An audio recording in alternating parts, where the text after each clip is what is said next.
Look, there is no question that this matchup against the North Carolina Tar Heels is really important for the Miami Hurricanes on Saturday. Would you call it a must-win game? You are Locked On Canes, your daily podcast on the Miami Hurricanes, part of the Locked On Podcast Network, your team every day.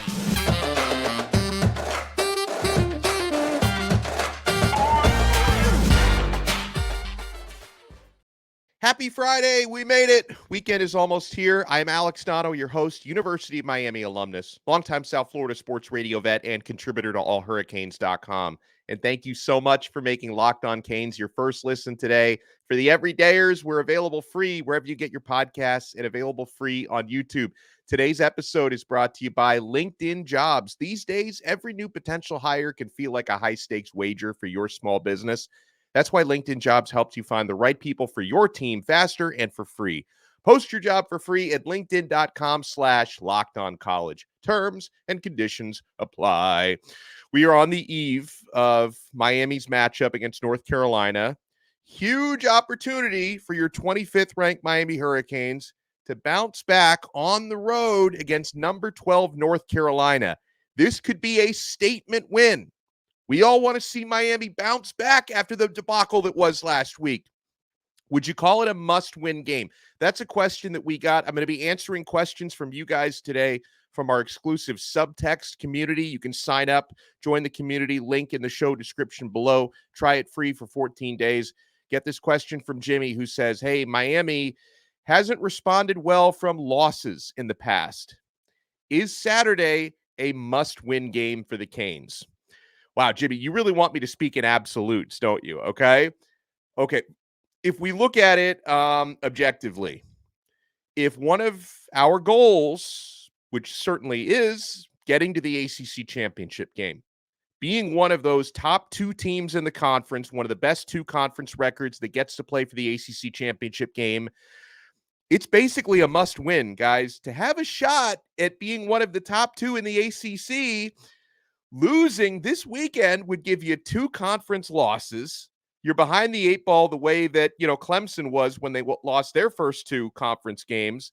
And at that point, it would seem almost impossible to catch the likes of UNC if you lose to UNC, Florida State and Louisville, who you do have head-to-heads with later this year, but they would be, neither of them have lost yet, so they'd be way ahead of you in the standings. So, if you don't win tomorrow night, you would need a lot of help. First of all, you would need to run the table the rest of the way, but you would also need a lot of help from teams losing around the conference. So you could make that argument. You could make that argument from a standings perspective. If you want to play in that ACC championship game, potentially, get a second crack at Florida State, win or lose against them the first time around. You got to win tomorrow night. You've got to win against North Carolina. And then there's also the stuff that goes beyond the standings, right? There's a feeling that last Saturday, in my humble opinion, for as bad as that was, that's only a true catastrophe if you allow it to taint the rest of your season. If you allow what happened against Georgia Tech to create a hangover where you're not playing well and dropping games the rest of the year, and it looks like mentally the players have checked out. Again, I'm not expecting that to happen. I'm just giving you the doomsday scenario because we've seen the doomsday scenario play out at Miami before. So to me, on more of a cosmic level, why you could say tomorrow is, if not a must-win game, it's a must-perform game. Bouncing back with pride, playing hard, playing more physical than North Carolina, cutting down on the mental mistakes from players and coaches. If you have the opportunity, take the knee. And then also playing with controlled aggression, right? I talked about this with Isaac Shade from Locked On Tar Heels yesterday. Miami is likely going to be amped up, going to be playing like a team with their hair on fire, a lot of adrenaline. You're already, even though a lot of these calls have been BS, you're one of the most penalized teams in college football. So if you allow that adrenaline to make you push and shove after the play and get these personal foul penalties, that can end up hurting you. Like you want your adrenaline to help you, not hurt you in the game. So I look at it that way as well. But yeah, it's up to the Canes players and coaches now. They've been saying all the right things throughout the week. I've been really impressed with the way coaches and players have handled themselves since Saturday. And even though I am unable to watch practices because they're not open to regular media or fans, I have talked to people like Don Bailey Jr., who's a VIP, and he's been impressed with the way the team has practiced this week. So show everyone that what happened against Georgia Tech was only a bump in the road, and it's not something that's going to define your season. Okay. And yeah, a place I talk about physicality, a spot where I think the Miami Hurricanes can set the tone for this football game is with their physical offensive line. That's been the most improved unit on the team this year. Miami has only surrendered 5 sacks in 5 games so far this year. On the other side, UNC's pass rush, they've only produced 4 sacks over their past 4 games. So if Miami can keep Tyler Van Dyke's jersey clean, give him time to throw, Miami can score on that defense. North Carolina's defense is better than it was last year, but Miami can absolutely score on that UNC defense, and they're going to have to, because on the flip side, North Carolina's offense, you can slow them down. You're not going to shut them down completely. Drake May, Marion Hampton, that clown car full of amazing receivers that they have is not something you're just going to be able to shut down. I believe this can and probably will be a high-scoring game. But it's a game that Miami can win if they can set the tone with their physicality. We get a question from Mary Kane, who says, all right, Donno, I'll be the Debbie Downer. What's to be said if we come out completely flat against UNC and have another poor showing? Lord knows I want domination of every form, but the hard question needs to be asked sometimes. Okay, listen, as far as if Miami comes out completely flat, what happens? I think I can speak from the fan base. This is not going to be me, but from a lot of the fans, I think people are just are unfortunately probably going to kind of check out and be like, hey, wake me up when they're playing good football again, right? A lot of the fans are just going to say, life is way too short. I want to spend more time with my kids. Maybe I'm not going to go to the next game. I need to, I need to pick up some hobbies right now because this team is too painful. It's going to be a really tough thing for the fan base if this team doesn't show up on Saturday.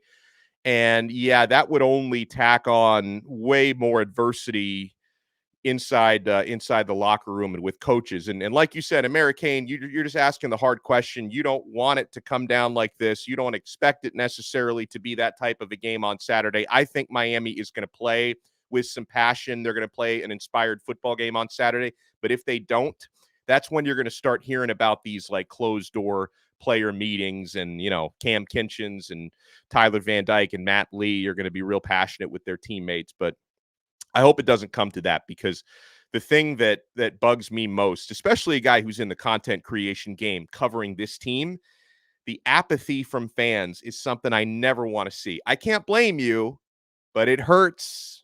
It's not fun because I bleed orange and green, and I always want to see Miami fans excited and jacked up and all that. All right, we got more questions to answer on the other side, including a lot of recruiting stuff. Guys, there is a rumor. It's only a rumor right now, but there is a rumor that a certain 4-star member of Miami's class of 2024 may be considering flipping elsewhere. We do have now a commitment date from one of the top defensive linemen in the country, and Miami is in his top 5. We'll talk some recruiting. We'll answer more of your questions. As we like to say on a Friday, we are only getting started right here on Locked On Canes. I'm only getting started with LinkedIn Jobs. If you're a small business owner, these days, every new potential hire can feel like a high-stakes wager. You want to be 100% certain that you have access to the best qualified candidates available.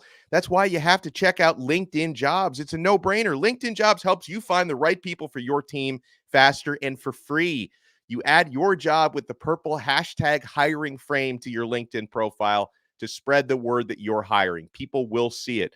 Simple tools then, like screening questions, make it easy to focus on candidates with just the right skills and experience so you can quickly prioritize who you'd like to interview and hire. It's why small businesses rate LinkedIn Jobs #1 in delivering quality hires versus leading competitors. LinkedIn Jobs helps you find the qualified candidates you want to talk to and faster. So post your job for free at linkedin.com/lockedoncollege. That's linkedin.com/LockedOnCollege to post your job for free. Terms and conditions apply. Thank you so much for making Locked On Canes your first listen today. For your second listen today, guys, at 11 a.m. today, Friday, and every Friday live, we have Locked On College Football Kickoff Live. I am privileged to be one of the hosts of that show. It streams live 11 a.m. on Fridays on this Locked On Canes and every Locked On College YouTube channel. Me, Drake Toll, Kenton Gibbs, and a cast of guests and characters around the network are going to be previewing the biggest games, the biggest storylines in college football. I'm sure these guys are going to grill me about Mario Cristobal not taking the knee last week, so I'm going to have to have my big boy pants on and be ready for it today. But we have a lot of fun every single Friday, 11 a.m. until noon. Locked On College Football Kickoff Live. Make sure you tune into that. All right, we're answering you guys' questions. You can join our exclusive SMS subtext community. You get text message directly from my phone to yours. You can ask me questions on there. We answer those on the shows. Click the link in the show description below to try it free for 14 days. We get a question from our guy Warbeast, who says, current weather forecast for Saturday night in Chapel Hill is cool and overcast after a potential full day of moderate rain, of course. He says that will likely benefit both defenses. What can or should we expect different from Miami's offense versus UNC in similar field conditions that we experienced last week versus Georgia Tech? Well, first of all, it has rained no matter where, home or away. It's rained before, a lot of times during, every game Miami has played so far this year. This has been one of the most annoying, just as a fan, you're going to games, oh, I'm going to get rained on again. Okay, so as far as Miami's offense, the way that they looked, which was not very good against Georgia Tech, I'm not necessarily going to blame that on the weather because they played in arguably tougher conditions 2 weeks prior against Temple because it was a lot windier in Philadelphia, and the offense looked fine. Now, I will say that against Georgia Tech, maybe some players were slipping a little bit on the wet turf. I did notice that a little bit, but I'm not going to blame the weather for the way that the offense played. You know, you've got a quarterback who grew up in the Northeast in Connecticut, which is a lot of windy, rainy conditions. He's kind of used to playing in that sort of stuff. So, like, theoretically, it doesn't affect Van Dyke a lot. I mean, he had his fastball against Temple, and the winds were really heavy that day. You know, if it doesn't sound like it's going to be that windy, just rainy. So I don't worry about it affecting our kicker too much, Andy Borregales. I don't think the winds are going to be too heavy. So honestly, if anything, for a team like Miami, where their offensive success is predicated so much on the offensive line opening up running lanes and being physical at the line of scrimmage, you know, it shouldn't be the worst thing in the world that it's raining. And listen, Drake May, obviously, he loves to throw it downfield. He loves to take off and run as well. I don't necessarily see the rain being a huge advantage or a disadvantage for either side. I just think it's been something annoying we've had to deal with. And I feel bad for the traveling Canes fans who have, you know, some of you have gone to every single game because you went up to Philadelphia a couple weeks ago. You just got to go watch another potentially bad weather game. But I don't see it. I don't think it's going to affect the game all that much unless it really becomes a torrential downpour. Get a question from Steve in Port Orange who says, does Don Chaney start this game? I think he should be the starter. Now, honestly, I don't really care who starts because there have been games when Henry Parrish starts and Chaney ends up getting more carries. I think that was the case last week, or vice versa.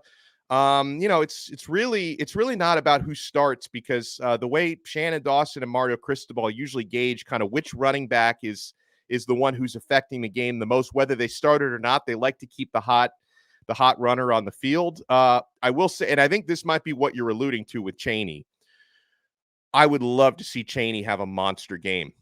I feel terrible for him. Terrible because I don't care what Al Riveron says. Like, the ACC reviewed it and he's like, well, we are standing by that call that we made because there was not enough irrefutable evidence to overturn it. It was a cop-out. That was not a fumble. I don't care what Al Riveron or whoever from the ACC says. Don Chaney didn't fumble. And also, as we've covered, he never should have gotten that carry to begin with because Cristobal should have made the decision to take the knee. So I doubly feel awful for Don Chaney last week. Whether he starts or not, I would love to see Chaney get into the end zone 2-3 times, go over 100 yards, have a big game. I think that might be what you were alluding to. You want to see Chaney bounce back. Yeah, Don Chaney absolutely deserves the opportunity to bounce back. There's no question. We get a question from Sammy Mayweather, who says, hey, do you really think Miami will take 3 running backs in this class? If so, I believe one would decommit, he says. What are your thoughts? So, yeah, Jordan Lyle was at the game last weekend, who's an Ohio State verbal commit, St. Thomas Aquinas running back, 4-star, excellent player. And Miami hosted him for a visit. He's been on campus a couple times, despite the fact that he is committed to Ohio State. And Miami already has what I would assume to be, a full running back class, right? Kevin Riley, Chris Wheatley-Humphrey, they both complement each other really well. You don't usually take more than 2 running backs in a class. They took 2 last year, so the running back room is loaded. Honestly, this is about casting a wide net, okay? Because sometimes when you miss out on certain players you want, the fan base is like, well, how come you didn't have a backup plan? How come you weren't recruiting a bunch of other guys? I think this is Miami doing that because, listen, we're still a couple months away from National Signing Day, right? You kind of assume Chris Wheatley-Humphrey and Kevin Riley are both going to sign on the dotted line and they'll be Hurricanes, but you never know, especially with Kevin Riley. He's from Alabama, Tuscaloosa County, Alabama. It's not impossible that the Crimson Tide, who haven't recruited him very hard to this point, would they circle back and put on a full court press? Would Auburn circle back to him and put on a full court press? Nothing is impossible. And then you also have to remember, if you're Mario Cristobal, you've got a great local player from St. Thomas Aquinas. Like, you've got to recruit because you have to keep recruiting that school. You have to keep the pipeline churning with places like St. Thomas Aquinas and American Heritage and Chaminade, all, fill in the blank of all the great local high schools down here. So, I mean, I wouldn't read too much into Miami still recruiting Jordan Lyle. And, I would assume he'll probably end up sticking with his Ohio State commitment. But, at the end of the day, I think Miami's going to end up with 2 running backs in this class. And I do think it's going to be Kevin Riley and Chris Wheatley-Humphrey. I would be surprised if Lyle ends up flipping from OSU to Miami, but strange things happen in the recruiting game. Okay, this is one we got to answer. We're getting a lot of questions about LJ McCray. So LJ McCray, who, crazy enough, well, this is not that crazy actually, because Miami's staff had very high opinions of this guy going back to last year. LJ McCray, defensive lineman from Mainland High School in Daytona Beach, he has been upgraded by 24/7 Sports from a 4-star to a 5-star, and he's now the number 6 ranked player in the entire class, according to 24/7. That surprised a lot of people how high he just rose. And so LJ McCray has announced his commitment date, October 21st. So he's going to be announcing in 9 days. That's Saturday after this Saturday, 9 days from now. His top 5 is Miami, Georgia, Florida State, Florida, Auburn. That's a list of heavy hitters there. I will say at this time, I've been asking around, doing my due diligence for months on LJ McCray. I feel pretty good about where Miami stands at the moment. I'm not dropping a Donno ball, but I feel pretty good about where Miami stands. I've heard positive feedback in recent weeks about both McCray and his teammate, Zay Mincy, the defensive back from the same high school. I've heard good feedback on both from someone with ties to Mainland High School. But I am also of the understanding that nothing is totally decided yet from his point of view. Things can definitely change over the past 9 days. I mean, I think it was Steve Wiltfong, or it might have been Chad Simmons from On3, who put out like an update yesterday on McCray, talking about all 5 of his finalists. And basically, like, he had optimistic things to say from the point of view of all 5 schools that are in his finals group. And obviously someone like Georgia can be difficult for a player to pass up. And, I know Florida has been a team that's been recruiting him heavily, basically since the beginning. You would call Daytona to be Gator territory. That's, one of the parts of the state of Florida they do particularly well in. So I know there's been optimism there, but I feel like from a Miami side, there's been growing optimism. And folks, going back several months, I've said this on this show, I've said this on the radio before on 560 WQAM. My understanding has been for a long time, Miami's coaching staff has always thought LJ McCray can be better than any of those defensive tackles who were five-star guys previously, even, any of the guys that unfortunately we've missed out on already, that all along they've thought LJ McCray is better than any of those guys. So his upgrade in the rankings should not be that much of a surprise. I know it was not a surprise to Miami staff, all right? Okay, we get more questions about defensive tackles I want to answer on the other side. If who's the player Miami has the best chance to flip? And as I teased earlier, there is a player currently in Miami's 2024 commitment list that there are rumors may flip somewhere else. Are those more than rumors at this point? You know what you want to do, my friends? You want to keep it locked right here to Locked On Canes. Guys, I hope you're taking advantage of FanDuel. Snap into NFL season with FanDuel. It's America's #1 sportsbook. Right now, new customers get $200 in bonus bets guaranteed when you place a $5 bet. That's $200 in bonus bets, win or lose. If you've been thinking about joining FanDuel, there's no better time to get in on the action. And our Miami Hurricanes are 3.5-point underdogs against North Carolina. So if you think Miami's going to win the game, you know what to do. Head to FanDuel. There's a wide range of betting options. It's so easy to use. You can bet on spreads, player props, over-unders, and so much more. So visit FanDuel.com/lockedon and kick off that NFL season. FanDuel, official partner of the NFL. Thank you so much for making Locked On Canes your first listen today. We're available free wherever you get your podcasts and available free on YouTube. Thank you to the everydayers who tune in every single day. If you want to take your everydayer experience to the next level, sign up for our exclusive SMS texting community through Subtext. I include a link in the show description below. You guys can send me questions on there, one-on-ones. I give you recruiting updates, show previews, breaking news, all sorts of stuff exclusive to you on Subtext. We give you a lot of added value on there. You can try it free for 14 days by clicking the link in the show description below. And then if you like it, you can opt in for $4.99 a month. But as I mentioned, we try to give you a lot of good added value on there. We get a question from Delane who says, hey, good morning, Donno. Between LJ McCray and Aiden Breland, who's announcing this weekend, who do you feel like Miami has a better shot with at this point? Also, do you think Miami will try and go after wide receiver Kobe Howard? Okay, so on Breland and McCray, between Breland and McCray, I absolutely think Miami has a better shot with McCray. I know with Breland, Miami is in his top 3 alongside Georgia and Oregon. I've heard a lot of recent smoke for Oregon, heard a lot of smoke for Georgia before that. Haven't heard much Miami smoke, being upfront with you, unless something drastically changes, over the next 24 hours or so, 36 hours or so. I am not expecting Miami to land Aiden Breland. I've been wrong before. I know, 36 hours before Miami landed Marquise Lightfoot, who's also, I think, gotten a nice bump in the rankings.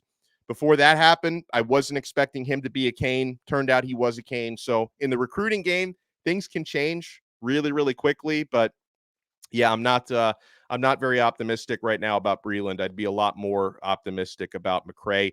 Now, you're asking about Kobe Howard. So Kobe Howard is a class of 2025 stud wide receiver from Western High in Broward.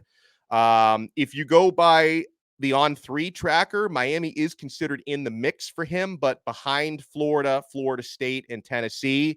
Now, again, he's a class of 2025. I know we've seen plenty of 2025s already starting to pop off the board. I'm not sure what his timeline is for announcing. If somebody knows that, let me know in the comments below. But I still think there's time for Miami to turn up the heat. I haven't heard a whole lot of links from Miami to him, but, there's still, I would imagine there's still some time to make up ground there. Question from Canes Hunter 69, who says, do you, Donno, have one top recruit on Miami's radar that has the best chance of flipping to Miami? Who would that be? Despite the fact that he was in attendance to watch the final minute in the entire game, but especially the final minute of that Georgia Tech game, I'm still not closing the door on Jeremiah Smith.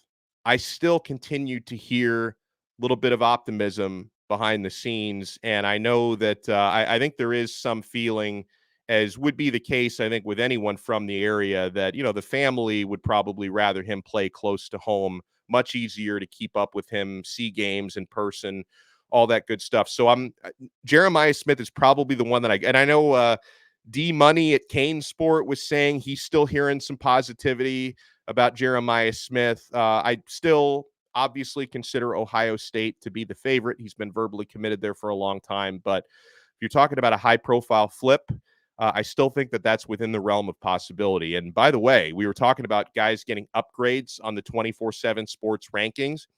Jeremiah Smith is now officially, according to 24/7, the number one player in the class. Dylan Raiola was before. The new update has Jeremiah Smith. Well-deserved. I've been considering Jeremiah all along to be the top player in the class. He now has that designation on 24/7 sports. Now, that's a flip that I'm hopeful for in Miami's direction. Meanwhile, oh man, the internet rumors have been popping the last couple of days. And so far, I've not been able to find anything completely legitimate that makes me believe this is going to happen. But Ohio State folks seem to be very optimistic that they are going to flip Chance Robinson from Miami's class to theirs. 4-star wide receiver Chance Robinson, who's been committed to Miami since the day of the spring game, going all the way back to April. He's been a committed Miami Hurricane, but he's kept his recruitment open enough. He's taken visits, including to Ohio State. It's been a predominant internet rumor. You see a lot of Ohio State fans kind of making subtle hints about it on X and on Ohio State message boards. I've asked around. I see this as a possibility, right? Where there's smoke, there's fire. I don't rule anything out, okay? I'm yet to see any true smoking gun where someone's like, oh, yeah, he gonna flip. Like, nothing like that, but just keep your eyes peeled for that, because there has been a rumor about Ohio State endeavoring to flip Chance Robinson. I hope it doesn't happen because, again, people make the decision that is best for their lives and careers. So hopefully Miami ends up being that decision he wants to make. I know he grew up a Miami fan. His father's a big Miami fan. So hopefully he ends up sticking in this class. But I've definitely heard that rumor. All right. Oh, man. All right. We had a couple more questions. We did not have time for some good ones. Don't think I forgot about you guys like Tampa Lou, ND Hater 85, Dan Cardwell. I'm going to try to get to some more of you guys' questions in a future episode. Maybe I can answer some more of these tomorrow, because I do plan on doing an episode tomorrow. In the meantime, I got to get ready for Locked On College Football Kickoff Live. We're going to be live right here on this YouTube channel and every Locked On College YouTube channel, 11 a.m. to noon every Saturday, talking about all the big games, all the big storylines. We're going to be getting to all of it, 11 a.m. until noon, Locked On College Football Kickoff Live. Tune in right here, and then I'll talk to you guys again next time on another episode of Locked On Canes, part of the awesome Locked On Podcast Network, your team every day.